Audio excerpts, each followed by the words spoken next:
In February of 2024, Rocksteady Studios released a much anticipated follow-up to their Batman Arkham series, Suicide Squad Kill the Justice League, and its reception was what an EA executive would describe as constructive.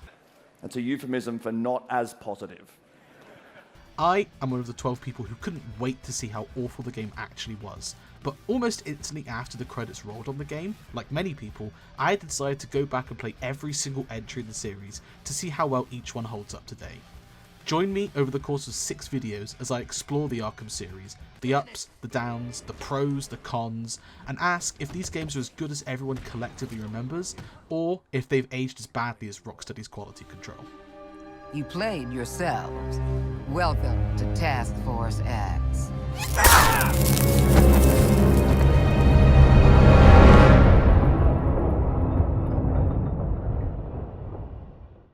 I see the Arkham franchise in a similar way to the original Star Wars movies, and in many respects, Arkham Knight is the Return of the Jedi. It isn't on the level of City story-wise, but also doesn't stick to what's safe with Asylum. And what I can respect about Knight is that it does take some large swings, both in gameplay and story. And it doesn't work all the time, which is probably why I compare it to Return of the Jedi, because both have more visible strengths and weaknesses than their counterparts. Let's get what I dislike out of the way, simply because I want to end this video on a high note after Origins. And I want to start with probably a lot of people's least favourite thing, the Knight.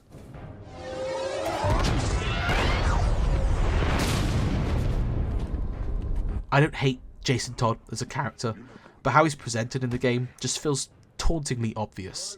It may be intentional, like we all know, maybe even Batman knows, but he's in denial.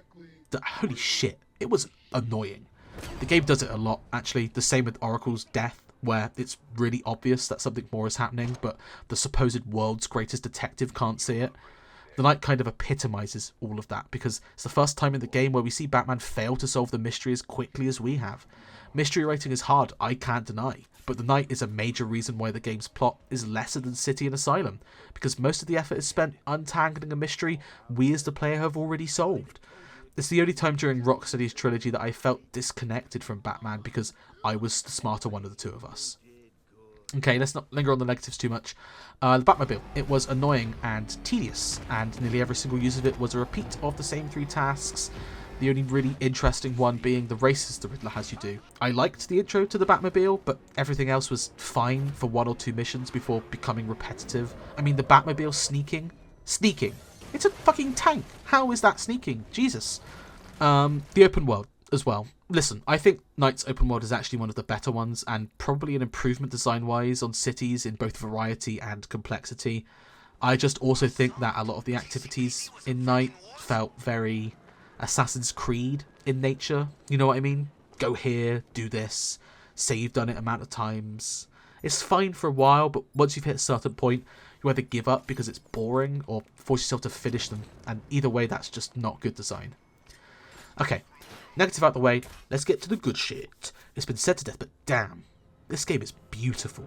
I mean, just looking over Gotham City from a high perch, it looks fantastic. The darkness and rain effects are doing a lot of work here, but there are so many little details all around the place that made me just want to keep stopping to admire.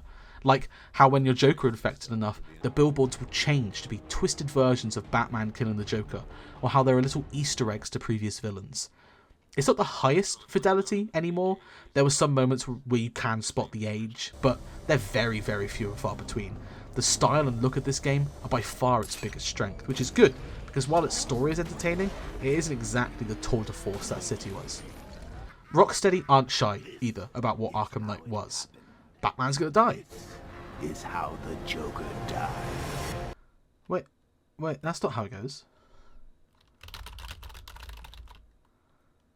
Holy shit. Anyway, the opening of the game is you quite literally burning the Joker. It's sending a very clear message that the age of Batman is coming to an end. And throughout the entire game, every single interaction with the Knight or Scarecrow, make sure you understand that.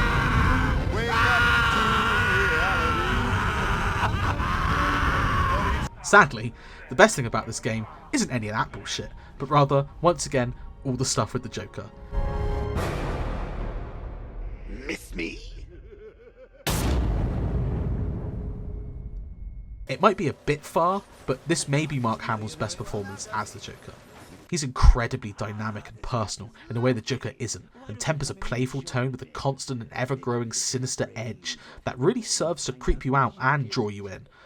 At points it does feel like Cyberpunk 2077 took a lot of what Hamill did here for Keanu's work as Johnny Silverhand, and I think in both games that imaginary devil on your shoulder works to really emphasise story moments. His constant narration of it serves to make it much more interesting. The Joker's taunts get you into that mindset of wanting to find a cure to get rid of him, but at the same time also kind of give in to what he's saying. I think it plays perfectly on ideas broached in Arkham City, even if it doesn't fully capitalise on them, about how destructive the Joker and Batman's relationship.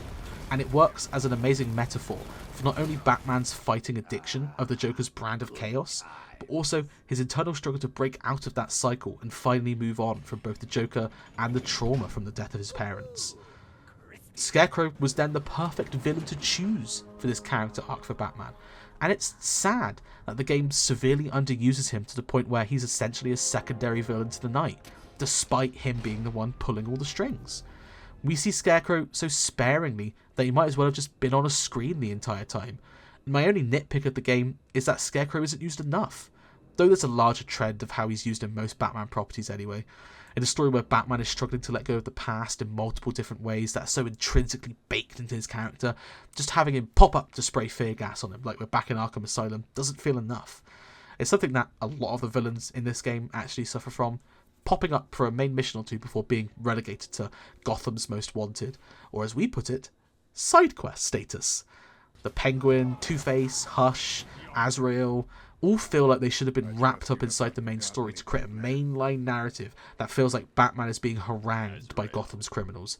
Instead, they've squirreled them away with genuine side story characters like Professor Pig, Man-Bat, Deacon Black, who are all brilliantly used in the game and have some great missions and open world elements, but really do feel like they're not part of the main story in the way that the holdovers from City and Asylum were. You're done here, Valentine. Let them go.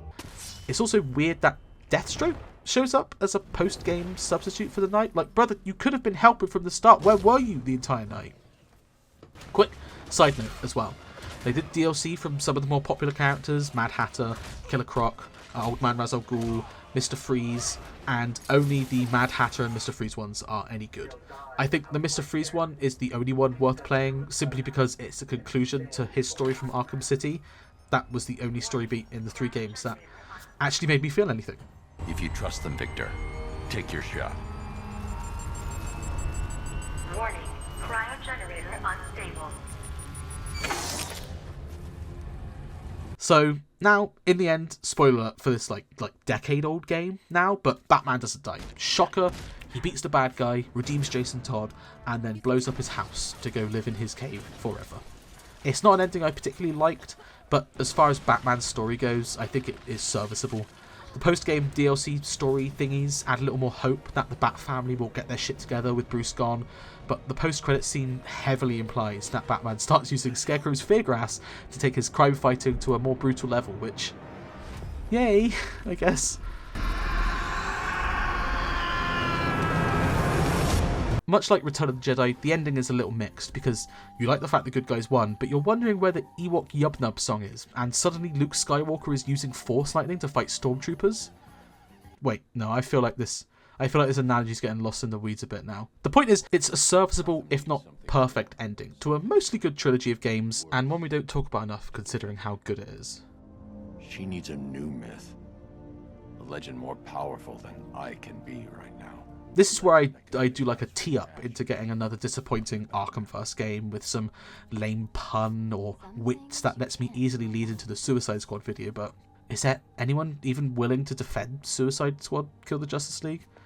I know I'm not, and I'm like one of the 3 people who actually didn't hate it, so... I won't. I know. I just wanted to say it.